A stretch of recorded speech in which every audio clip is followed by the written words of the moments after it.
இந்த தாவேகாவினர் மாற்றம்னு சொன்னாங்க. ஆனால் ஆய்வு பண்ணி பார்த்ததில் பார்த்தீங்கன்னா எல்லாமே ஏமாற்றம் தான்.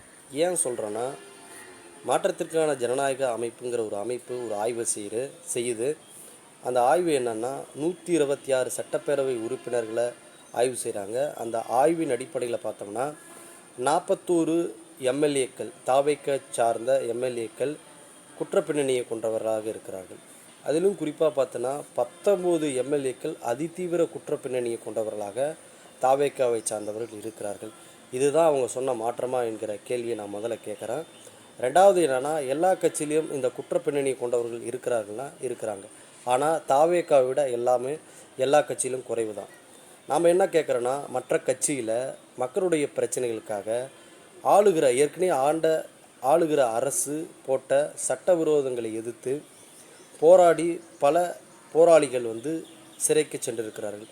அதன் பேரில் பல வழக்குகள் வந்திருக்கலாம். ஆனால் தாவேக்கா கட்சியை சார்ந்த எம்எல்ஏக்கள் எந்த மக்கள் பிரச்சனைக்காக போராடி சிறை சென்றிருக்கிறார்களா, இந்த ஆளுகிற அரசு கொண்டு வந்த சட்டங்களை எதிர்த்து போராடி சிறை சென்றிருக்கிறார்களா என்றால் கிடையாது.